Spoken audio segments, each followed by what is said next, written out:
तो दोस्तों आज अपने को दो हमारे पास चीज़ें हैं, एथेनॉल और दूसरा है एथेनॉइक अम्ल। इन दोनों ही चीज़ों से हम हमारी रोज़मर्रा की ज़िंदगी में वाकिफ़ हैं, हमें अच्छे से पता है दोनों चीज़ें क्या होती है, कहाँ काम आती हैं।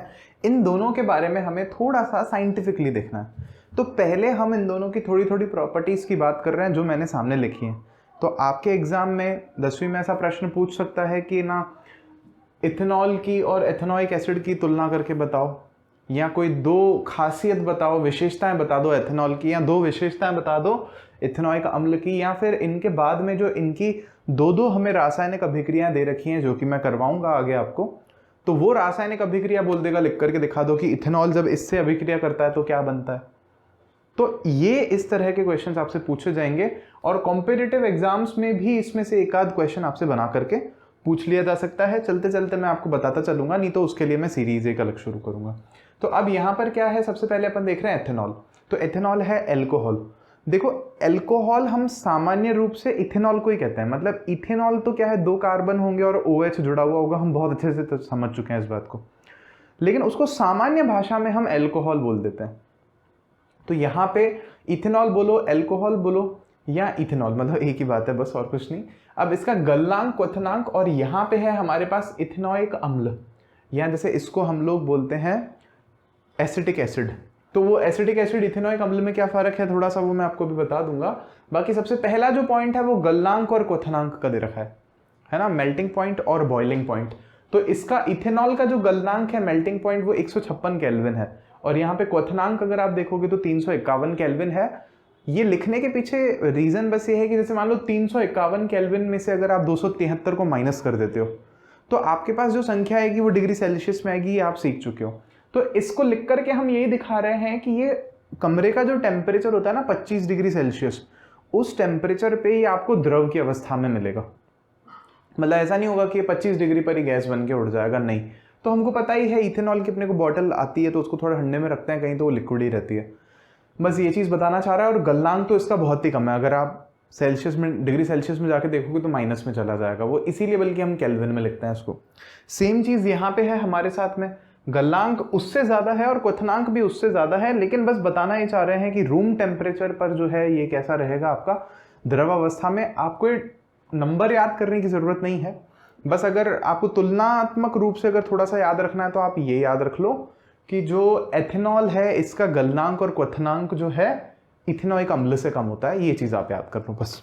फिर उसके बाद सेकंड पॉइंट पर आ रहे हैं अपन। ये एक अच्छा विलायक है, ये इसकी बहुत बहुत बड़ी खासियत है, मतलब इसको आप स्टार बना लो ऐसे यहाँ करके, ये एक अच्छा विलायक है। आपने जैसे ना, मतलब मैं यहाँ लिख देना चाहिए, धूम्रपान करना सेहत के लिए हानिकारक है, स्वास्थ्य के लिए, ठीक है।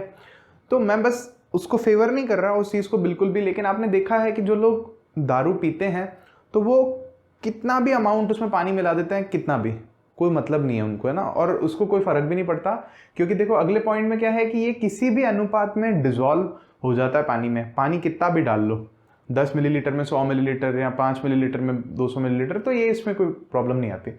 अच्छा विलायक है, इसका क्या मतलब है, इसमें चीज़ें घुल जाती हैं। अब जैसे ना मैंने थोड़े एक्सपेरिमेंट किए, हमें डेली लाइफ में ना ऐसे पता नहीं चलता कि विलायक कौन सी चीज़ है कि नहीं है, क्योंकि जो भी हम खाने पीने की चीज़ें यूज़ में हम लेते हैं, नमक लेते हैं, शक्कर लेते हैं, या अगर उसके अलावा कोई बाहर से कोई वो पाउचेस लाते हैं अपन वो बनाने के लिए पानी में मिला करके शरबत, तो वो भी सारे विलायक होते ही हैं, घुल जाते हैं पानी में। लेकिन जैसे मान लो हमारे पास चूना है, या मान लो कैल्शियम कार्बोनेट है हमारे पास में, तो कैल्शियम कार्बोनेट 1 लीटर में 5 ग्राम भी नहीं घुलता है। अगर आप 5 ग्राम कैल्शियम कार्बोनेट ले लो और उसको फिर आप 1 लीटर पानी में भी मिला दो तो भी वो उसमें पूरा डिजॉल्व नहीं होता। मतलब हम जब केमिस्ट्री पढ़ते थे तो हमारे टीचर हमको समझाते थे कि वो पानी में घुलनशील नहीं है, तो मैं उनको बोलता था कि अच्छा इतना बड़ा हमारे यहाँ आना सागर है अजमेर में, मैं बोलता था इस पूरे में घुल देंगे तो भी नहीं घुलेगा क्या? बोले नहीं नहीं घुलेगा। फिर मात्रा का फर्क नहीं पड़ता, अपन को ऐसा लगता है कि यार नहीं कोई बात नहीं, शक्कर जैसे 4-5 चम्मच घोल दी अपन ने एक गिलास में, अब नहीं घुल रही तो और पानी डाल दो तो और घुल जाएगी, नहीं ऐसा नहीं होता। कोई चीज़ अगर अघुलनशील है या बहुत ही कम घुलनशील है तो आप उस मात्रा से, विलायक की मात्रा से फर्क नहीं पड़ रहा, आप फिर ले आओ जितना लाना है आपको, वो नहीं घुलेगी तो नहीं घुलेगी, बात खत्म। वो ये है कि पूरे में बिखर जाएगा, आपको दिखेगा नहीं, वो बात और है, लेकिन वो डिजॉल्व नहीं होगा उसमें। तो ये बताना चाह रहे हैं यहाँ पे, ये बहुत अच्छा विलायक है एल्कोहल। तो इसीलिए ना इसका उपयोग हम लोग टिंचर आयोडीन बनाने में करते हैं, या उसके अलावा कफ सिरप, ये मेरे को बहुत एक है ना मेंशन करनी थी बात। कफ सिरप हम सबको पता है कहाँ काम में आती है, डॉक्टर लोग हमको लिख करके देते हैं। आपको पता है जैसे कुछ एक कंपनी का नाम तो मुझे याद भी है, कोरेक्स करके एक कफ सिरप आती थी। अब मेरे को पता नहीं, बचपन में मतलब मैंने इसको पिया है काफ़ी बार, कि हमें खांसी हो जाती है तो डॉक्टर हमको कफ सिरप लिख के देता है। लेकिन आपको पता है आजकल क्या नियम है कि कफ सिरप बिना डॉक्टर के लिखे आपको मेडिकल से नहीं मिलेगी। अब वैसे तो देखो हमारा देश हिंदुस्तान है, सब कुछ मिल जाता है ना। कहने को ये नियम है कि बिना डॉक्टर के लिखे जो है हमें कफ सिरप नहीं मिलेगा। रीज़न क्लियर हुआ आपको क्यों? क्योंकि उसमें क्या है, इथेनॉल है।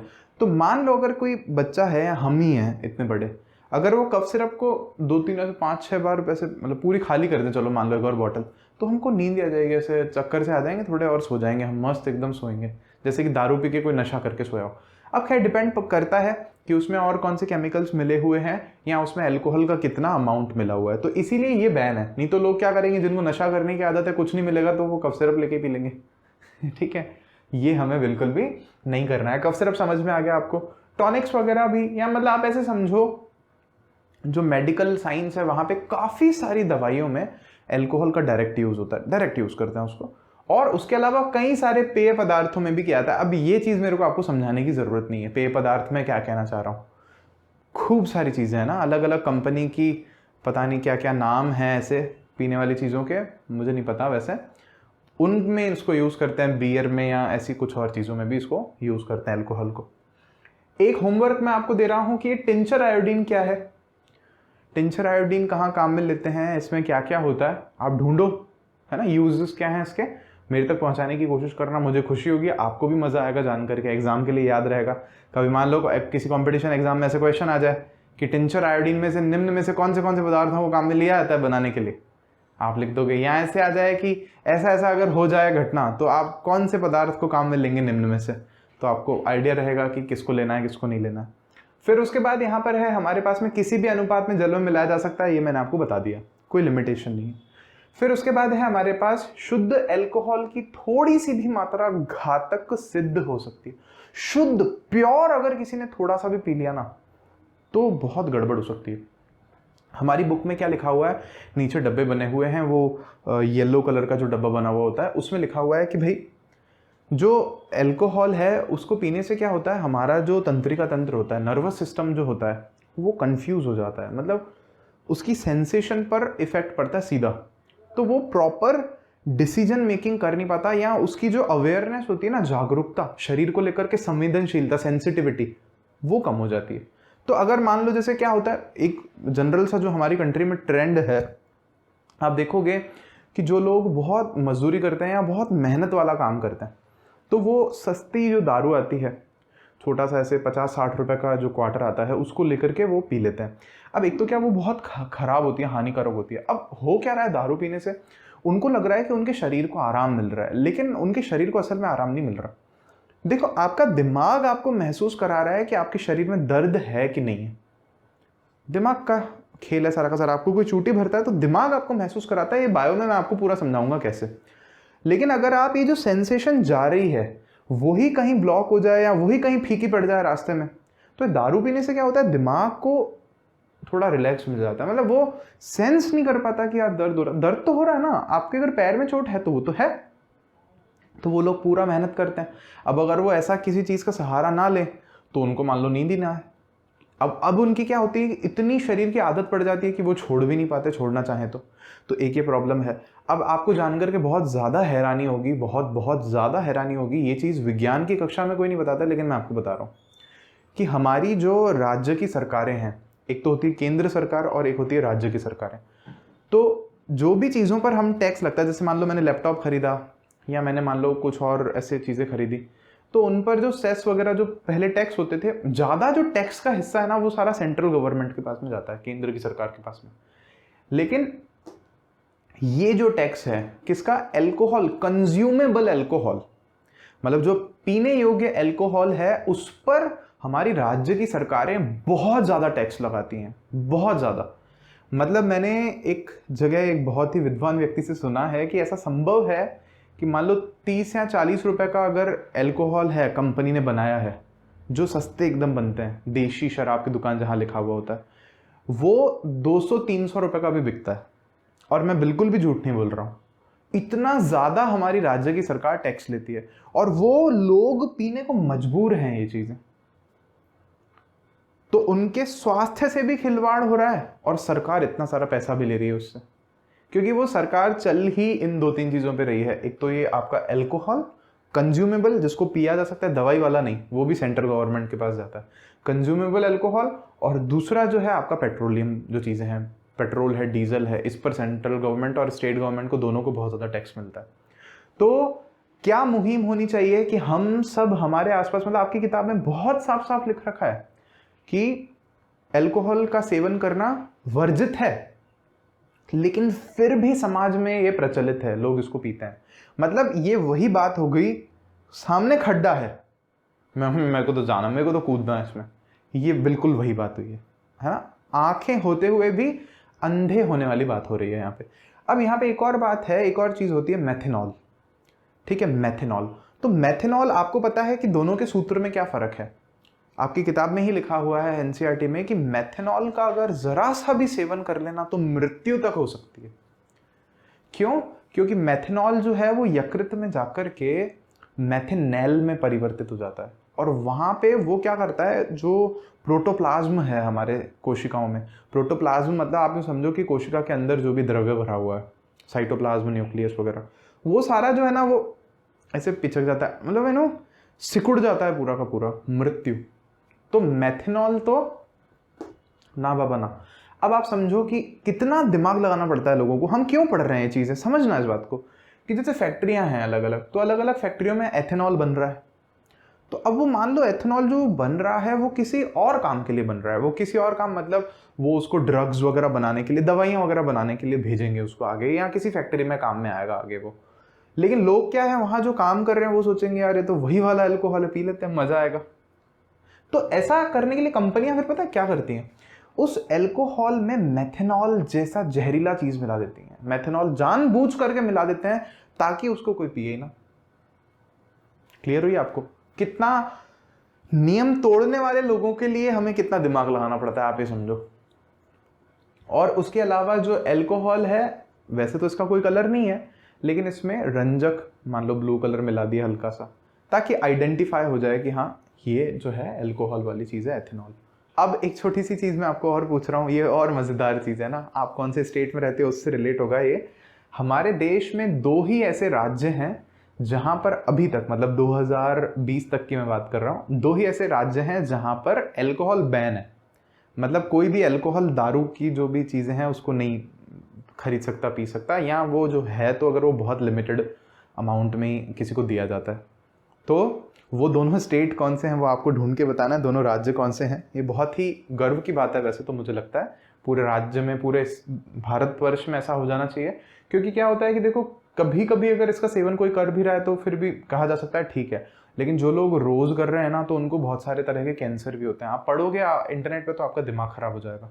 मुंह का कैंसर हो सकता है, अगर स्त्रियां पी रही हैं तो ब्रेस्ट कैंसर हो सकता है, या और भी तरह के कैंसर हो सकते हैं। बहुत सारी प्रॉब्लम्स है, लिवर खराब हो जाता है ज़्यादा समय पीने से, बहुत बहुत प्रॉब्लम्स है, ठीक है। और लत फिर छूटती नहीं है। तो ये टॉपिक पढ़ाने के पीछे मेरा जो रीज़न था ना आपको, मतलब वो तो ये था कि मैं आपको वो ये सारा नॉलेज दूं मैं आपको, मतलब ये तो यार मैं किसी को भी सिखा दूंगा, लेकिन जो आप असल में लेकर के निकलोगे ना वो यहाँ से, ये चीज़ है, ये नॉलेज आप लेकर के जाओगे आगे। तो देखो अब हमें क्या दे रखी है, सो ये जो एथेनॉल है इसकी 2 रासायनिक अभिक्रियाएं दे रखी हैं। तो वो 2 रासायनिक अभिक्रियाएं जो हैं, पहली दे रखी है हमें सोडियम के साथ अभिक्रिया। तो देखो आपको क्या करना है इस अभिक्रिया में, बहुत सिंपल अभिक्रिया है ये वाली।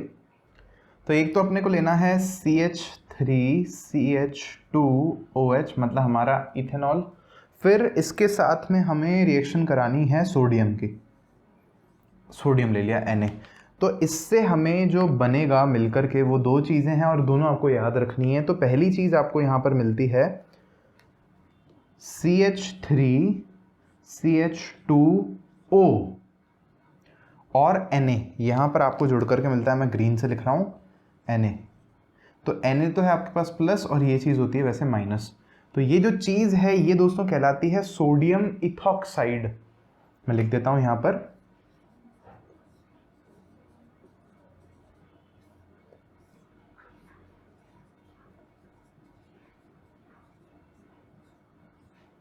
इथॉक्साइड, और साथ ही साथ में आपको एक गैस मिलेगी और वो गैस मिलेगी हाइड्रोजन। हाइड्रोजन कैसे मिलेगा, आप ये चीज़ यहाँ समझ सकते हो ऐसे कि सोडियम यहाँ लगा है तो यहाँ से तो केवल हाइड्रोजन ही बाहर निकला है ना, तो मान लो एक हाइड्रोजन निकलेगा, फिर एक और निकलेगा, फिर एक और निकलेगा, तो ऐसे खूब सारे जब हाइड्रोजन निकलते हैं तो खूब सारे H2 बनते जाते हैं। अब आपके दिमाग में होगा कि साहब ये सोडियम इथॉक्साइड है, इसका करेंगे क्या। अब ये ई की मात्रा है कि ए की मात्रा है, ए लिखा हुआ है, बड़ी खुशी की बात है ये वाली। तो सोडियम इथॉक्साइड का करेंगे क्या, तो देखो इसका उत्तर ये है कि सोडियम इथॉक्साइड जो है काफ़ी सारी रासायनिक अभिक्रियाओं में काम में आता है। काफ़ी सारी ऑर्गेनिक कार्बनिक रसायन की अभिक्रियाएं हैं, वहाँ पर इसको कैटलिस्ट की तरह भी काम में लेते हैं, और भी कहीं काम में आता होगा। अब मैंने तो उसको बहुत ज़्यादा काम में लिया नहीं है, है ना। खैर कोई बात नहीं, ये जल में विलेय होता है, खूब सारी बातें हैं। ये एक चीज़ आपको ध्यान रखनी है। अब इसकी जो दूसरी अभिक्रिया है सोडियम की, वो मैं काम करता हूँ, मैं यहीं करवा देता हूँ आपको। ये दूसरी अभिक्रिया अभी के लिए फिर मैं मिटा दूंगा यहाँ से, और ये है दूसरी असंतृप्त हाइड्रोकार्बन बनाने के लिए अभिक्रिया। तो यहाँ लेना है आपको एक, मैं यहाँ से ले रहा हूँ इस चीज़ को, CH3CH2, फिर आप ले रहे हो OH, और इसमें आपको क्या करना है, इसको आपको गर्म करना है। गर्म किसकी उपस्थिति में करना है, सांद्र सल्फ्यूरिक अम्ल। तो मैं H2SO4 लिख देता हूँ, आप समझ जाओगे। इसकी थोड़ी अधिक मात्रा लेनी है, ज़्यादा मात्रा लेनी है, सांद्र की, कंसंट्रेटेड, उसको मिला देना है। फिर इसमें अपन साथ ही साथ में क्या करेंगे, नीचे इसको तापमान कितना देंगे, 443 केल्विन। ये हम फर्स्ट चैप्टर में समझे थे कि ज़्यादा इन्फॉर्मेटिव बनाने के लिए हमारी रासायनिक अभिक्रिया को हम ये सारी चीज़ें लिखते हैं कि ऐसा ऐसा करेंगे। तो उस केस में क्या होगा, इसका निर्जलीकरण हो जाएगा। निर्जलीकरण का मतलब क्या है, जल पानी इसमें से बाहर निकल जाएगा, इसमें से जो है पानी जो है वो बाहर निकल जाएगा। तो उसका मतलब पानी कैसे बाहर निकलेगा आप वो समझना। यहां पर ये जो है H2SO4 ये एक अम्ल है, ये बात अपन सबको पता है, और ये काफ़ी ताकतवर अम्ल है, मतलब ये हल्का फुल्का अम्ल नहीं है।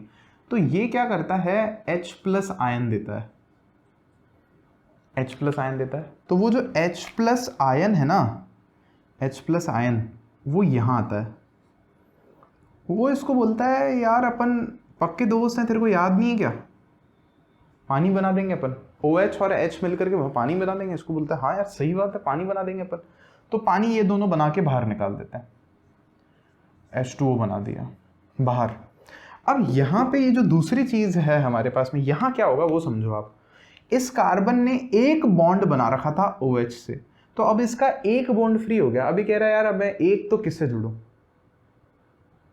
एक बॉन्ड मैं किससे बनाऊं। तो उस केस में क्या हुआ कि ये कार्बन जो है, इसका जो हाइड्रोजन जुड़े हुए हैं, ये इसका एक हाइड्रोजन और बाहर निकल जाता है, यहां से एक और हाइड्रोजन जो है बाहर निकल जाता है। तो उस केस में क्या होता है, ये दोनों कार्बन इस तरह से जुड़ जाते हैं डबल बॉन्ड से, और दोनों के पास जो है दो दो हाइड्रोजन बच जाते हैं। इधर तो ऑलरेडी दो ही थे क्योंकि OH निकल चुका था, यहां से एक और हाइड्रोजन बाहर निकल गया। तो अब समझना, जो हाइड्रोजन यहां से बाहर निकला ना, वो आप समझो ये यही वाला वापस निकल गया। तो इसका तो काम खाली क्या है, अभिक्रिया करवाने का काम है। मतलब ये यहां पर H2SO4 जो है ना, ये किसका काम कर रहा है, निर्जलीकारक, वाटर को हटाने वाले एलिमेंट या सब्सटेंस के फॉर्म में काम कर रहा है। पानी को बस निकालने का काम किया है इसने। तो हुआ क्या, एथेनॉल से आपने क्या बना दिया, एथीन बना दिया। और एथीन क्या है, एक असंतृप्त हाइड्रोकार्बन है। पकड़ने की कोशिश कर रहा है, ये चीजें आपको नहीं समझनी है, ये मैंने यूं ही बता दी। मतलब ये मैं मिटा रहा हूं ना जो चीज, इसको आप अगर नहीं भी याद रखते हो 10वीं कक्षा में, कोई ज़रूरत नहीं है, ठीक है, इसको याद रखने की। ये चीज़ मैंने लो मिटा दी यहाँ से, आपका कन्फ्यूजन ही खत्म कर दिया मैंने। अगर कुछ हो भी रहा था तो आप सीधा ये अभिक्रिया ध्यान रखो। एग्जाम में क्या बोलेगा, असंतृप्त हाइड्रोकार्बन बनाने की किसी एक विधि का वर्णन कीजिए, 2 नंबर का क्वेश्चन लिखा हुआ आ जाएगा। तो आप उसको बोलोगे बड़ी सरल है, असंतृप्त हाइड्रोकार्बन बनाने वाली है। इथेनॉल को लेंगे, उसमें सांद्र सल्फ्यूरिक एसिड मिलाएंगे, 443 केल्विन पर उसको गर्म कर देंगे, तो हमें एथीन मिल जाएगा, हो गया काम। और यही चीज आगे आप समझो, ये तो इथेनॉल है, हो सकता है प्रोपेनॉल हो सकता है ब्यूटेनॉल हो, तो उनके लिए भी तो ऐसी कोई रिएक्शन होती होगी। मतलब मैं ये नहीं कह रहा कि सब कुछ सेम ही रहेगा, टेम्परेचर या सारी रिक्वायरमेंट्स। बस हाँ मतलब एक आइडिया आपको मिल गया कि फ्यूचर में जब आप केमिस्ट्री पढ़ोगे तो और भी क्या क्या स्कोप है। उसके अलावा आपसे अगर उल्टा पूछता है, मान लो कभी आपको कहता है संतृप्त हाइड्रोकार्बन बनाने की विधि बताओ, असंतृप्त से संतृप्त हाइड्रोकार्बन बनाने की विधि, तो हम पिछले वीडियो में पढ़े हैं ये चीज, आपको ध्यान हो तो पढ़े थे ना अपन, हाइड्रोजनेशन रिएक्शन जो थी, संकलन रिएक्शन जो अभिक्रिया थी, कि आपने एथीन एथाइन प्रोपाइन ब्यूटाइन जो लेना ले लो। बुक में तो वो बल्कि आर लिखा हुआ था, उसमें मैंने आपको ये चीज बताना भूल गया था, मैं उस वक्त मैंने बाद में नोटिस किया था कि बुक में क्या लिखा हुआ होगा कि मान लो जैसे ये कार्बन है, ये कार्बन है, तो इधर मान लो आर होगा, इधर आर लिखा हुआ होगा। भाई आगे कितने भी कार्बन से जुड़ा हुआ है ये हमको नहीं पता, हाइड्रोजन हो सकता है, कार्बन हो सकता है, मैंने तो एथीन ले लिया था लास्ट में, तो उसमें आप संकलन अभिक्रिया करा के काम करा दोगे उसका। तो यहां तक अगर आपको ये क्लियर हुआ है सब कुछ, तो मैं ये नीचे वाला मिटा करके फिर जो एथेनॉइक अम्ल की है अभिक्रिया वो बड़ा बता के फिर आगे बढ़े अपन। तो अब अपने को एथेनॉइक अम्ल की कुछ एक रासायनिक अभिक्रियाएं दे रखी हैं, वो देखनी है। सबसे पहले अपने को दे रखी है एस्टरीकरण अभिक्रिया। ये बहुत ज्यादा इंपॉर्टेंट है, स्टार बना दिया देखो मैंने इसके आगे, सीधा एग्जाम में सवाल पूछेगा एस्टर बनाने की विधि बताओ या एस्टरीकरण जो अभिक्रिया है उसकी व्याख्या करो। इंग्लिश वाले बच्चे हो तो एस्टरीफिकेशन रिएक्शन के बारे में आपसे पूछ लेगा। अब एस्टर बहुत इंपॉर्टेंट चीज है, वैसे एक फंक्शनल ग्रुप है, लेकिन हमारी बुक में उतना नहीं दे रखा, हमें बस दे रखा है कि बनाना कैसे है, एक विधि दे रखी है, खत्म करो। तो बहुत सिंपल है, बहुत सिंपल है। तो इसमें आपको सबसे पहले एक तो लेना है एथेनॉइक अम्ल, ऑब्वियस सी बात है, अब उसी की अभिक्रिया वो तो लोगे ही आप। तो एथेनॉइक एसिड का फॉर्मूला लिखो CH3COOH। फिर इसमें आपको डालना है अल्कोहल। इस बार बस मैं अल्कोहल का फॉर्मूला लिखने में थोड़ा सा चेंज कर रहा हूँ। क्या चेंज कर रहा हूँ, OH को मैं पहले लिख रहा हूँ और यहाँ पर लिख रहा हूँ CH2 और यहाँ पर लिख रहा हूँ CH3। देखो इधर उधर करने से फॉर्मूला बदलना नहीं चाहिए, हालांकि ऐसा लिखते नहीं है, लेकिन मैं आपको बस एक समझाने के लिए एक चीज लिख रहा हूँ, है ये एथेनॉल ही हमारा। फिर उसके बाद अपन क्या कर रहे हैं, इसमें अपने को थोड़ा सा अम्ल डालना है, सांद्र सल्फ्यूरिक अम्ल की कुछ एक बूंदे डाल सकते हैं, या दूसरा भी अम्ल हो सकता है, कुछ एक बूंदे डालनी है दोनों के सॉल्यूशन। अब यहाँ पे सोच रहे हो कि ये वाला तीर क्यों बनाया है, देखो वैसे हमारी किताब में इस अभिक्रिया में ये वाले तीर बना रखे हैं। ये वाले तीर आप अभी नहीं, आप 11वीं 12वीं कक्षा में जब आप विज्ञान लोगे, रसायन विज्ञान, तो उसमें आप पढ़ोगे कि कोई भी रासायनिक अभिक्रिया होती है ना, वो दोनों दिशाओं में होती है, फॉरवर्ड भी होती है और बैकवर्ड भी होती है, आगे की तरफ भी होती है और पीछे की तरफ भी होती है। मतलब अभिकर्मक से उत्पाद भी बनते रहते हैं और उत्पाद से अभिकर्मक भी बनते हैं। तो ऐसा कुछ इसका मतलब है, लगाया है, बस मैं आपको बता रहा हूँ, आगे आप इसके बारे में डिटेल पढ़ोगे। अब देखो यहां पर हो क्या रहा है, ये हाइड्रोजन और ये जो है OH, ये अलग हो जाते हैं। ये मैंने इसीलिए दोनों पास पास में बनाया है, बस और कोई उद्देश्य ही नहीं है। ये पूरी की पूरी चीज इससे जुड़ जाती है और ये OH और H बाहर अलग हो जाता है। तो OH और जो H आपका अलग हुआ है उसको तो आप पानी बना के अलग ही करके खत्म करो। भाई इसका तो सल्टारा करो आप पहले, H हट गया, OH हट गया, खत्म, पानी बन गया। इसको एज इट इज जो बचा है ना हमारे पास उससे जोड़ दो, वही हमारा एस्टर है। तो देखो क्या है, यहां पर है हमारे पास CH3 COO। अब क्या है इधर हमारे पास में CH2 और CH3, यही हमारा एस्टर है। क्या है बीच में, मतलब अगर हम इसको जनरलाइज करने की कोशिश करें तो ये क्या है, इधर होगा C आपका, इधर होगा आपका O और फिर इधर होगा R, और इधर होगा एक डबल बॉन्ड से O और इधर होगा आपके पास में R। ये दरअसल एक फंक्शनल ग्रुप जो हम प्रकार्यात्मक समूह समझ रहे थे ना, ये वही चीज है। O R इधर और R इधर, अब वो हो तो H हो जाए, C हो जाए, या उधर C हो जाए, ये छोटी सी बात है। तो ये है हमारा एस्टर। अब हमें कितना ध्यान रखना है, एक तो ये अभिक्रिया ध्यान रखनी है एज इट इज, छाप लो यहाँ पे। ये एस्टर होते क्या है, एस्टर जो होता है ना, वो सुगंध वाली चीजें नहीं आती, इत्र या परफ्यूम वगैरह जो चीजें होती है उसमें काम में आते हैं। और उसके अलावा अगर खाना खाने में, मतलब खाने की डिशेस में नहीं, फ्लेवर डालते हैं, फ्लेवर अलग अलग जो फ्लेवर्स होते हैं, खुशबू भी आती है उससे, तो वो फ्लेवर्स में भी इसको काम में लेते हैं। बहुत ज़्यादा खुशबू होती है इसमें। हमारी बुक में एक एक्सपेरिमेंट दे भी रखा है इसको बनाने का, अभी नहीं बना रहे अपन, है ना, कभी बनाएंगे इसको ज़रूर। तो समझो एक्सपेरिमेंट क्या है, मतलब वो अगर बनाएंगे ना एक्सपेरिमेंट्स के भी, जब मैं वीडियो चलाऊंगा तो मैं इसका आपको डाल के बता दूंगा। एक छोटी सी चीज़ मैं आपको पहले ही बता देना चाहता हूँ, अगर मान लो आप में से कोई ज़्यादा ही एंथुजियास्टिक है, घर पे ही करने लग जाए, बोले नहीं नहीं सर हम ही करके देख लेंगे, तो देखो यहाँ पे हमें अभिक्रिया में एग्जाम्पल में कहा है कि आपको इनके जो विलेन है ना उसको गर्म करना है। तो एल्कोहल जो है ना ये फ्लेमेबल होता है, आपको बहुत अच्छे से पता है, आग पकड़ लेता है फूम करके। तो एल्कोहल को कभी भी है ना नंगी आग के सामने नहीं रखते, मतलब डायरेक्ट उसको आग के सामने आप नहीं रख सकते एल्कोहल को, वो रिस्की है बहुत ज़्यादा।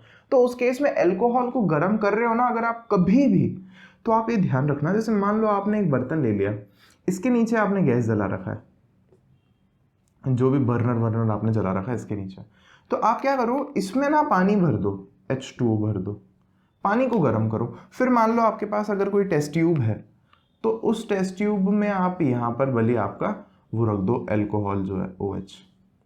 तो इसको इस तरह से गर्म करना होता है, नहीं तो देखो गर्म करने में और उसको जलाने में फर्क है, बस मैं आपको यही चीज बताना चाह रहा हूँ। हालांकि ये रिएक्शन करेंगे कभी, लेकिन करेंगे भी तो मैं आपको सूंघने के लिए तो दे ही नहीं पाऊंगा ना। अरे यार एक छोटी सी बात, मैंने तो ये खासियत तो आपको बताई नहीं। चलो इसकी पहले मैं एक और आपको रिएक्शन बता देता हूँ, फिर ये वाली खासियत जो है इसकी एक दो वो भी बता दूंगा। यहाँ पर है हमारे पास में साबुनीकरण अभिक्रिया एक और, मतलब साबुनीकरण अलग से नहीं है, ये यही वाली से ही रिलेटेड है, एस्टर से ही रिलेटेड है, इसीलिए यहां पढ़ रहे हैं अपन। तो जो एस्टर है ना, अगर इसको हम क्या करें, समझना इस बात को ध्यान से समझना, एस्टर लें CH3COO CH2CH3, इसकी अभिक्रिया हम करा दें किससे, किससे करा दें इसकी अभिक्रिया हम लोग, एक क्षार से NaOH से सोडियम हाइड्रोक्साइड जो है, ये हमारा एस्टर है, ये ध्यान रखना है, ये NaOH क्षार है, इसको ध्यान रखना है अपने को। अब क्या किया, इससे जब अभिक्रिया होगी ना तो देखो क्या होगा,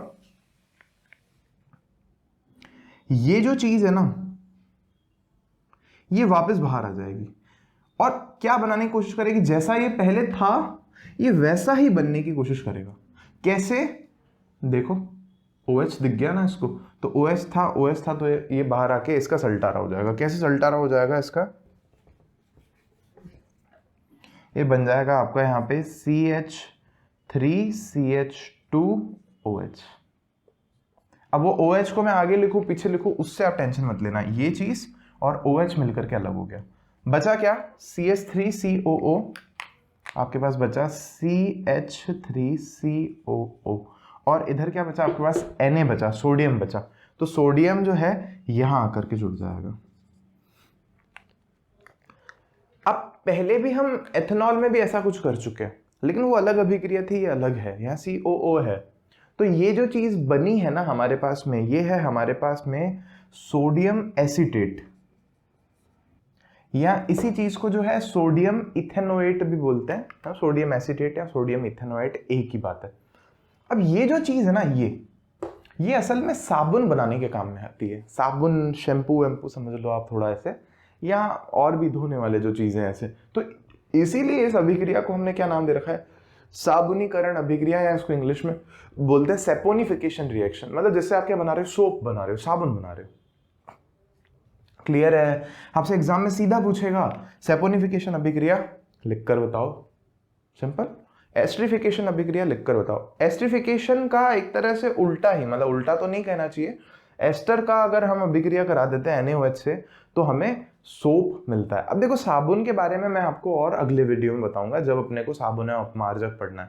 तो साबुन असल में क्या है, यहाँ पर कार्बोक्सिलिक एसिड के सोडियम या पोटेशियम लवण होता है, मतलब यहाँ सोडियम या पोटेशियम हो सकता है इसकी जगह पे, अभी सोडियम है पोटेशियम हो सकता है, और जो भी स्ट्रक्चर है थोड़ा सा साबुन का वो अपन अगले वीडियो में लेने वाला है। तो देखो अब मेरे को थोड़ी सी वापस जगह की जरूरत है, तो मैं एक काम करता हूँ, इसको मिटा देता हूँ यहाँ से। यार मैंने कुछ ज्यादा ही मिटा दिया है। अब ये एथेनॉल मत समझ लेना, अब एथेनॉल के बारे में नहीं पढ़ रहे अपन, अब अपन उसी की ही रिएक्शंस देख रहे हैं, बस ये दो हैं आखिरी, टेंशन मतलब ज्यादा नहीं कुछ।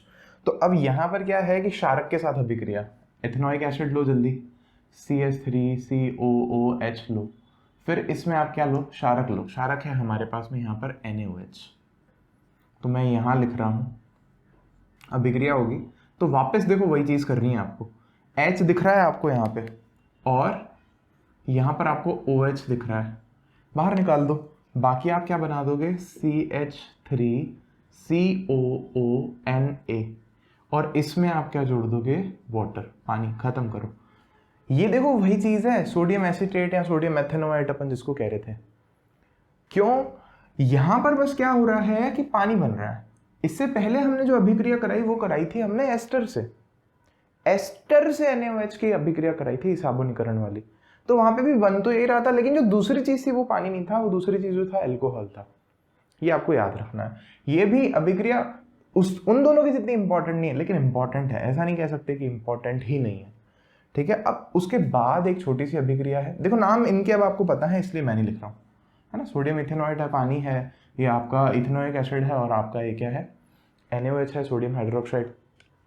एक छोटा सा जो ये यहाँ पर गुणधर्म दिखा रहा है ना, ये गुणधर्म दिखा रहा है अम्ल और क्षार वाला। ये क्षार है आपका, तो ये अम्ल की तरह यहाँ पर व्यवहार कर रहा है।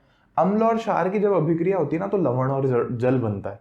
तो ये लवण बन गया, आपका सॉल्ट बन गया यहाँ पे, और जल अलग हो गया यहाँ पे। तो ये खनिज जो अम्ल होता है उसकी तरह ही बिहेव कर रहा है।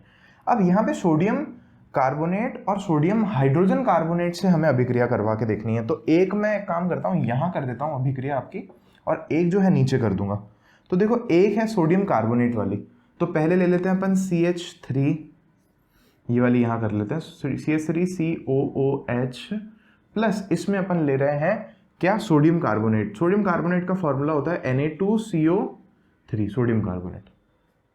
सेम चीज आपको क्या करनी है यहाँ पर, एक तो आपको क्या निकालना है, यहां पर आपको दो चीजें निकालनी है। एक, जब भी आपको CO3 ऐसा दिखे ना इस केस में, तो आपको एक तो CO2 अलग करनी है और एक पानी अलग करना है। ये वैसे रिएक्शन फिक्स है, और भी चैप्टर्स में आएगी, मैं आपको बताऊंगा, उस वक्त भी बताऊंगा मैं आपको।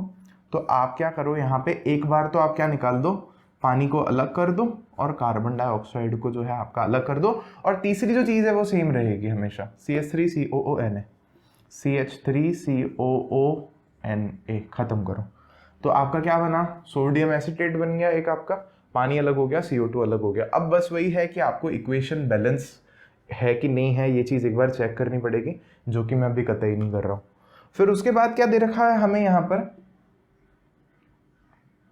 Sodium hydrogen carbonate. तो सेम रिएक्शन है, सेम मतलब कैसे, CH3COOH लिखना है आपको, Na2CO3 की जगह पर आपको क्या लिखना है, NaHCO3, sodium hydrogen carbonate, sodium carbonate. बस यहाँ 2 था, अब वो हट गया 2, बस यहाँ से सेम रिएक्शन आपको लिखनी है।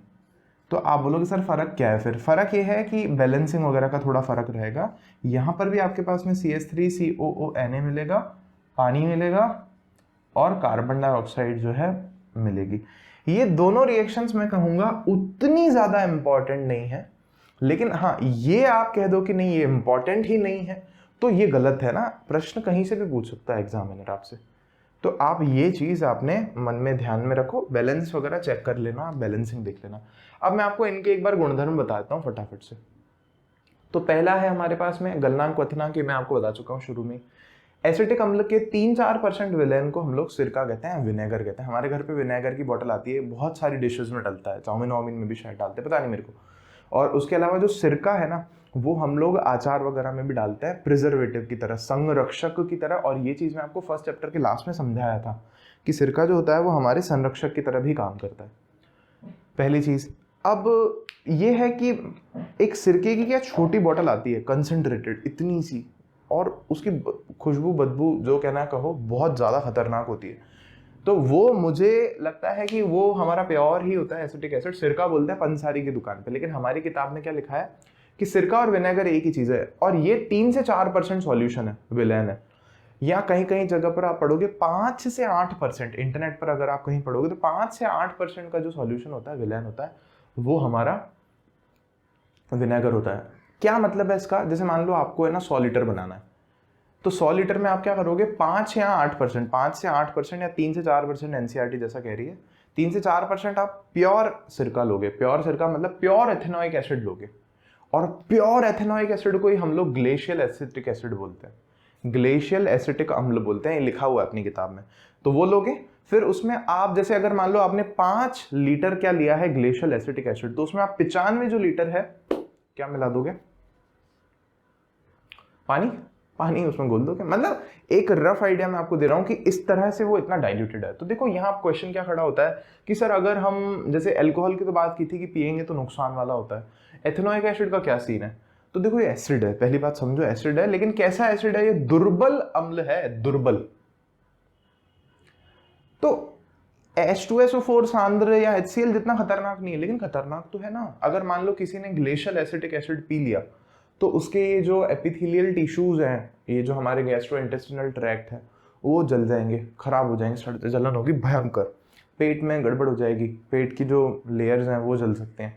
और उसके अलावा अगर मान लो लेते वक्त या सूंघ लिया किसी ने बहुत ज़्यादा, तो रेस्पिरेटरी जो हमारा ट्रैक्ट है ना, जो हमारी श्वसन नली है, उसमें पूरा का पूरा रेस्पिरेटरी प्रॉब्लम्स हो जाएंगी, श्वसन से संबंधित बीमारियां हो जाएंगी। जो फेफड़े हैं अंदर तक अगर चला गया तो और ज़्यादा दिक्कत हो जाएगी।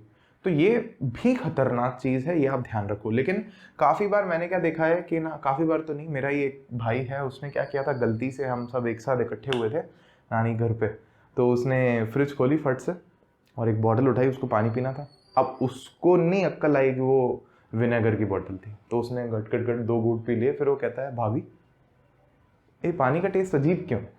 तो हमने बोला भाई तूने विनेगर पी लिया है, पानी थोड़ी पिया बेवकूफ। तो विनेगर अगर कोई गलती से ऐसे कंज्यूम कर भी लेता है तो दिक्कत नहीं होती, क्योंकि उसमें तो 90% से भी ज़्यादा तो पानी है ना आपके पास में। लेकिन ग्लेशियल एसिटिक एसिड कितना खतरनाक है ये चीज़ मैंने आपको समझा दी। और ये ग्लेशियल असल में क्या है, सांद्र या शुद्ध रूप से जो एसिटिक एसिड है ना, वो चीज़ है। अब उसके बाद में दुर्बल अम्ल है, ये चीज़ क्लियर है। 3 अभिक्रियाएं हम लोग देख चुके हैं। अब देखो अपने को 2 क्वेश्चंस दे रखे हैं आपकी किताब में, पेज नंबर 83 है मेरे पास में, इन टेक्स्ट क्वेश्चंस है। एक क्वेश्चन इंपॉर्टेंट है, वो पूछा भी जाता है, पहला वाला क्वेश्चन क्या है कि प्रयोग द्वारा आप अल्कोहल और कार्बोक्सिलिक अम्ल में कैसे अंतर करोगे। मतलब आपको मान लो क्या किया, एक उसमें बीकर ले लो, टेस्ट ट्यूब ले लो, कुछ भी ले लो, उसमें आपको एक में आपको कार्बोक्सिलिक अम्ल दे दिया, एक में आपको अल्कोहल दे दिया, दोनों का कलर तो सेम है, कलरलेस होते हैं, दोनों पानी की तरह होते हैं। तो आप कैसे चेक करोगे? तो ये दिमाग मत लगाना कि सर पी के देख लेंगे, जिससे नशा होगा वो अल्कोहल होगा और जिससे नहीं होगा, जिससे अंदर जलने लग जाएगा, वो हम कह देंगे कि एसिटिक एसिड है। कि ये बेवकूफ़ी नहीं कर सकते हम, कहीं पर भी नहीं कर सकते, ठीक है। तो उस केस में हम एक्सपेरिमेंट क्या परफॉर्म करेंगे कि आप बोलोगे सिंपल, ये जो हमने देखा ना, ये यहीं पर इंपॉर्टेंट है बहुत ज़्यादा। सोडियम कार्बोनेट वाली जो अभिक्रिया है ना, वो केवल और केवल कार्बोक्सिलिक अम्ल करता है, अल्कोहल नहीं करता है। तो आप बोलोगे कि हम क्या करेंगे, सोडियम कार्बोनेट की अभिक्रिया करा के देखेंगे। तो अगर वहां गैस बनती है और वो गैस कौन सी है, CO2 हमको पता है, तो उस गैस को हम लोग फिर किस में पास कराएंगे, एक नलकी से उस गैस को हम लोग चूने के पानी में ले जाएंगे। तो चूने का जो पानी है वो दूधिया हो जाएगा, जानते हैं अपन इस बात को। चूने का जो पानी है उसमें अगर CO2 डालते हैं ना अपन, तो वो दूधिया हो जाता है। ये हमारे जैव प्रक्रम वाले चैप्टर में भी है ये, तो वहां पर भी देखेंगे इसको अपन, ये दूधिया हो जाएगा वहां पर। क्लियर हुई ये बात आपको? तो ये जो अभिक्रिया है अल्कोहल नहीं देते, तो इस तरह से हमने उसमें अंतर कर लिया। फिर दूसरा क्वेश्चन है ऑक्सीकारक क्या है ना, ऑक्सीडेटिंग रिएजेंट्स क्या है। ये बात मैं आपको 2-3 बार बता चुका हूं।